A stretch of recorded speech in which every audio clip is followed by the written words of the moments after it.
días. Soy Ángel Fernández, autor y responsable de la entidad cultural El Clan de la Medusa. Tengo el placer, la satisfacción de daros la bienvenida a todos a La Rana Verde en la presentación de la novela de Javier García Valverde, La leyenda del bosque que nunca existió. Una pieza narrativa interesante, sorprendente, llena de estímulos que desde luego os imploro que podáis leer, introduciros para goce y deleite vuestro. Nada más, espero que disfrutéis del evento, del encuentro y que la sorpresa y la magia os acompañe eternamente y no solamente en el día de hoy. Gracias.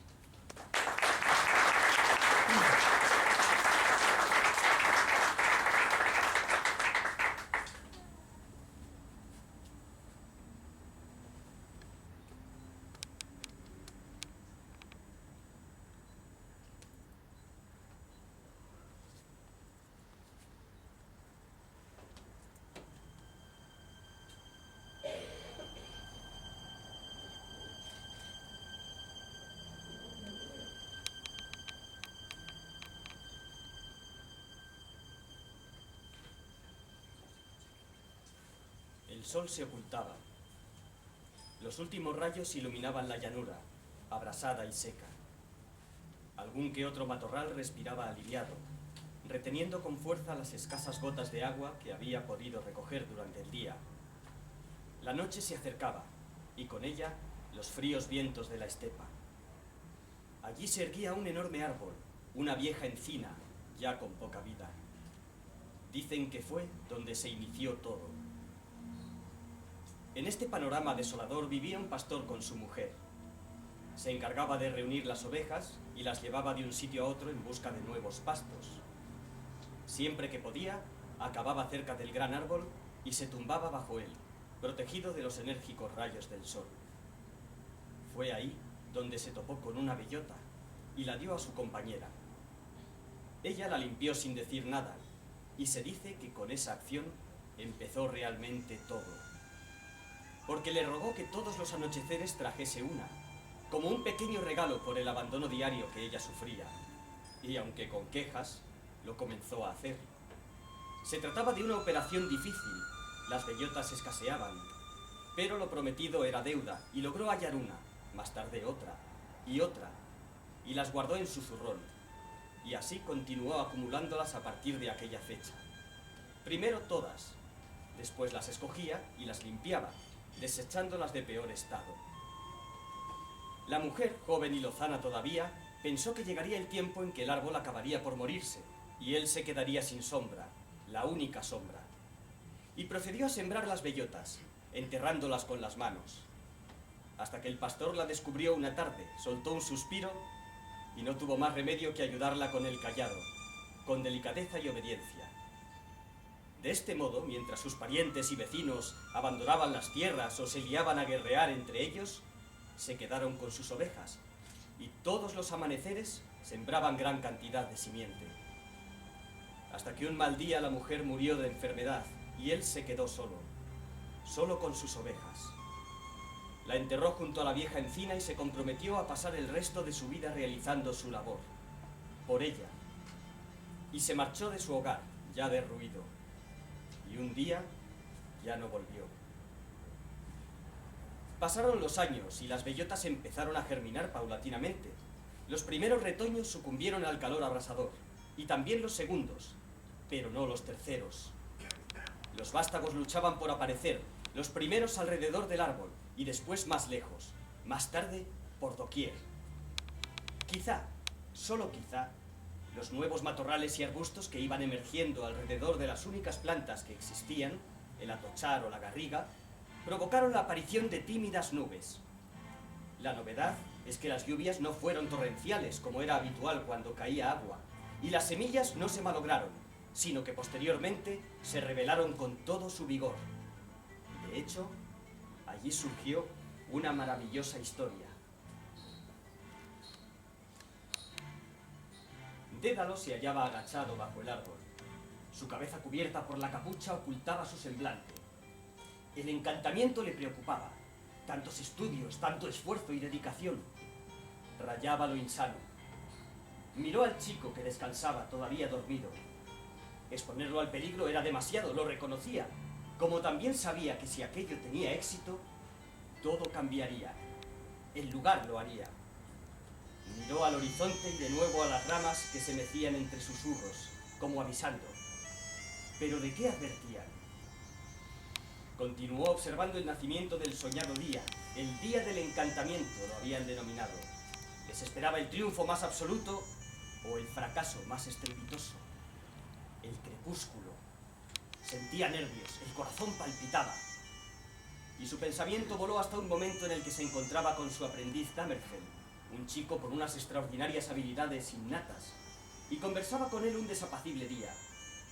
Entonces el invierno había alargado su manto frío y seco, con vientos helados del norte y nubarrones oscuros cargados de odio.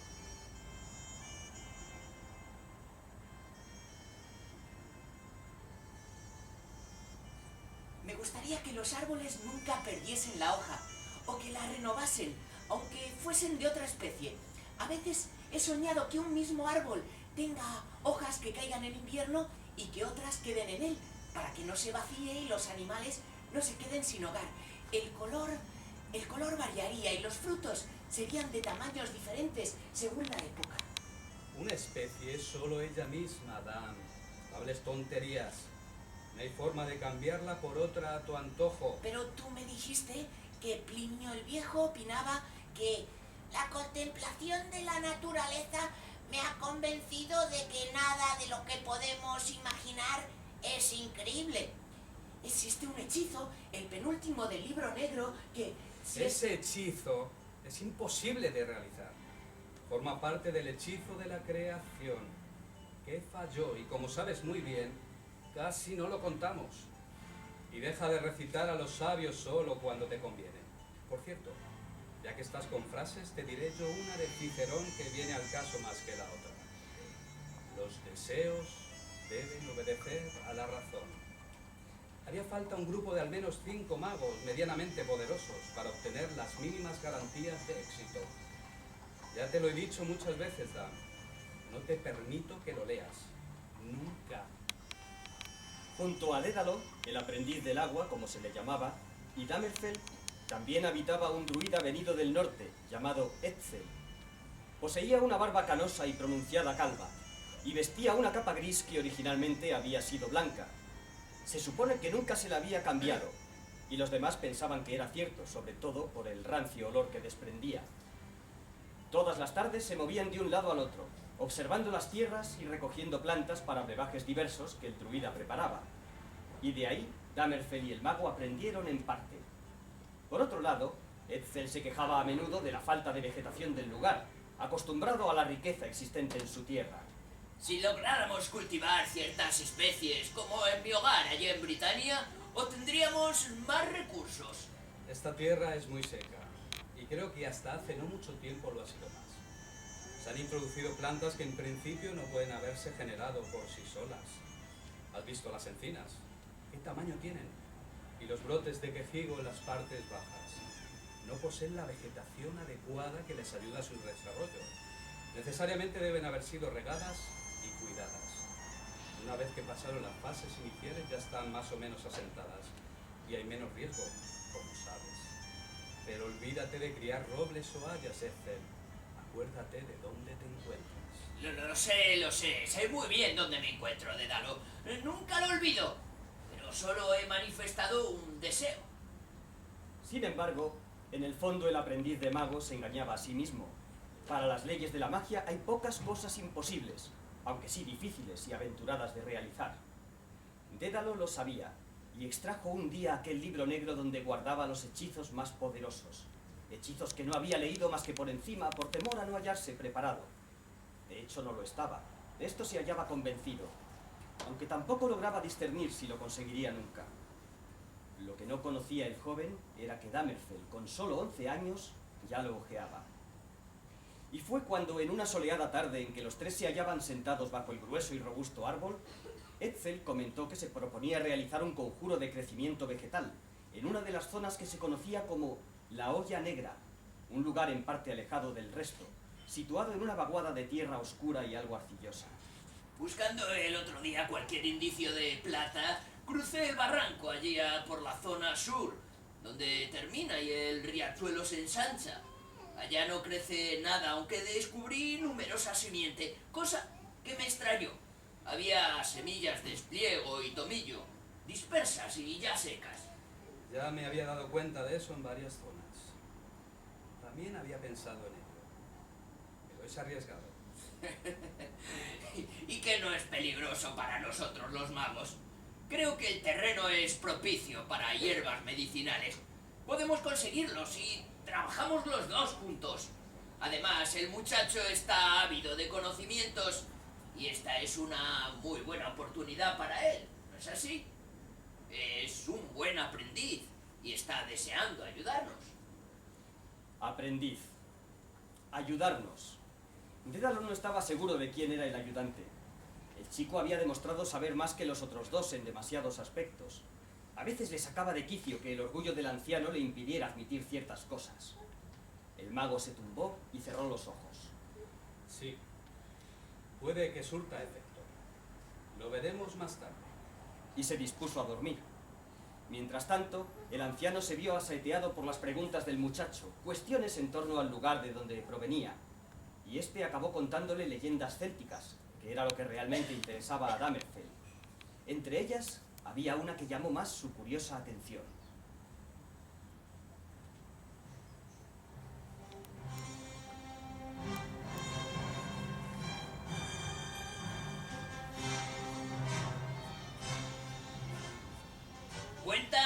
Cuentan que hace mucho tiempo, en la zona conocida como Escocia, que visité a menudo en mi lejana juventud, algo mayor de lo que tú eres ahora, los celtas tuvieron una dura batalla con los romanos y los vencieron. Ya te habrá explicado Dédalo sobre la muralla de Adriano y lo que había detrás. Unas gentes bárbaras, inconquistables y rebeldes, guerreras de por sí. Nunca han sido colonizadas. Y después de varios intentos, los romanos han dejado de lado aquellas tierras tras la muralla, ya que el esfuerzo no vale la pena para las riquezas que se podrían extraer.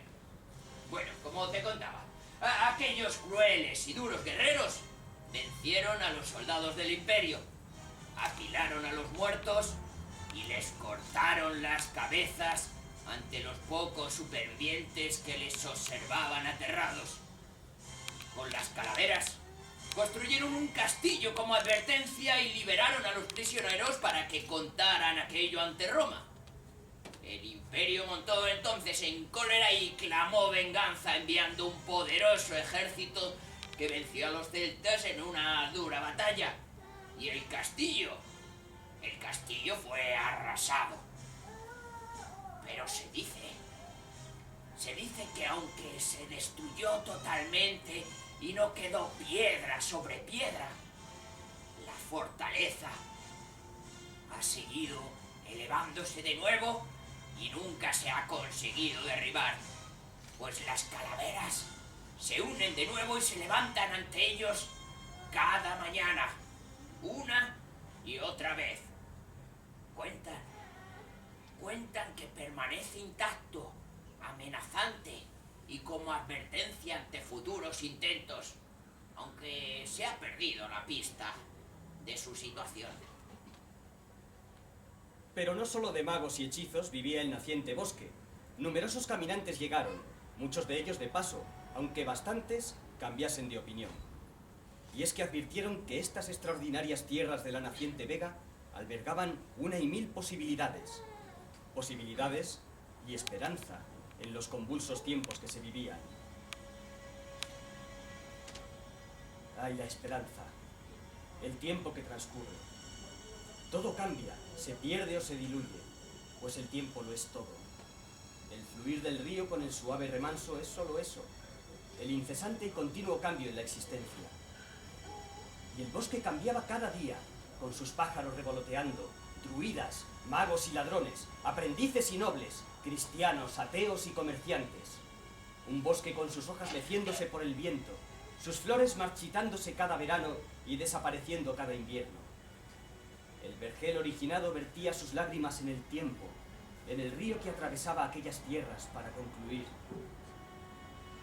Dédalo lo sabía, feliz y a la vez triste de estos cambios, pues nada permanece, ni siquiera lo que deseamos que lo haga eternamente. Y Dédalo soñaba, y despertaba, y volvía a soñar. Fue entonces, tras uno de estos sueños no siempre reparadores, aunque muy reveladores, cuando sucedió. Las ramas seguían oscilando sobre la cabeza de Dédalo cuando despertó. Se hallaba ante el inmenso árbol bajo el que tantas veces había estado. Sin embargo, lo notó distinto, y sus ojos se abrieron reconociéndolo. Se irguió, y su semblante demostraba alegría y sorpresa. He tenido un sueño. Ahora lo entiendo. Poco a poco se fue alejando para observar el magnífico ejemplar vegetal. No podía creerlo. Era inaudito, mágico. Eres tú. Lo conseguiste. El viejo árbol se alzaba majestuoso, y su exuberancia, cargada ahora de 1000 colores y aromas, le susurraba al oído. Los pájaros revoloteaban sobre sus atónitos ojos, que recorrían una y otra vez cada brote, cada hoja de aquel ser que ahora consideraba más vivo que nunca. Una especie, todas en una. Las ramas se extendían como brazos abiertos, pero cada una de ellas era distinta. La encina había evolucionado, y ya no era tal. Era 1 y 1000 especies a la vez. Porque ahora existían hojas oblongas, lanceoladas, aserradas y de todo tipo imaginable. Y las flores, de 1000 estilos, colores y tamaños, muchas plagadas de insectos chupadores que revoloteaban sobre ellas. Incluso se asomaban algunos tímidos frutos en los extremos más bajos: peras, limones, manzanas, cerezas. Pero no se trataba de una aberración. Se conformaba con armonía, como si hubiese sido tejido con sumo cuidado y sin mostrar remiendo alguno. Todo se encontraba donde debía estar. Nada sobraba. Verdaderamente proporcionaba una belleza sin igual al bosque. Entonces, el mago se arrodilló mientras se enjugaba una lágrima. Salve, amigo. Y hasta aquí algunas de las narraciones que nos han llegado de tiempos oscuros y desconocidos. Muchos datos se perdieron en el tiempo. Numerosas historias se desvanecieron como hojas del otoño y cayeron al río que las arrastró lejos.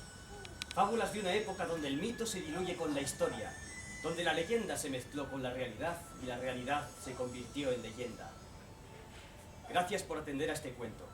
Y recuerden, como diría Dédalo en varias ocasiones, la magia es naturaleza y la naturaleza es vida.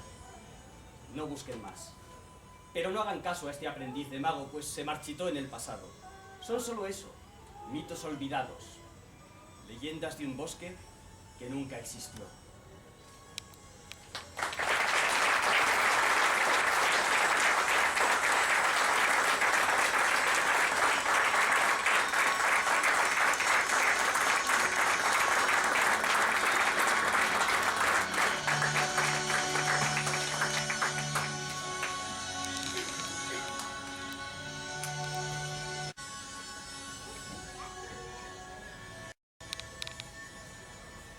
Bueno, buenos días a todos. Muchísimas gracias por estar aquí en la presentación de la novela El bosque que nunca existió. En primer lugar, quería agradecer también por su colaboración a Luis Henares Cebrián, a Alberto Rodríguez Valergoso, a Alberto Lomichar Pacheco y también a Ángel Fernández de Marco. Y por supuesto a Joaquín Cot y al restaurante Rona Verde, que tan generosamente nos acoge aquí en su casa y que tanto está haciendo, hay que reconocerlo, por la dinamización cultural de Aranjuez. Bueno, la verdad es que ya para entrar un poco en materia, lo primero que debería hacer es presentar a Javier García Valverde, aunque muchos de los que estáis aquí le conocéis de sobra, pero no está de más también dar unas pinceladas sobre él para entender también un poco ciertos aspectos fundamentales de la leyenda del bosque que nunca existió. Bueno, La leyenda del bosque que nunca existió es su primera novela, pero no es su primer libro, porque ya ha publicado previamente en formato digital Leyendas de la Caverna Profunda, que fue una iniciativa solidaria en la que toda su recaudación iba destinada a Save the Children. Creo que todavía se puede conseguir. Y también, bueno, La leyenda del bosque que nunca existió fue publicada también con bastante éxito en formato digital, y ahora lo que presentamos es por fin la edición en papel, que a todos los amantes de los libros es lo que más nos gusta, verlo físicamente, poder hojearlo, poder enredar con él y demás.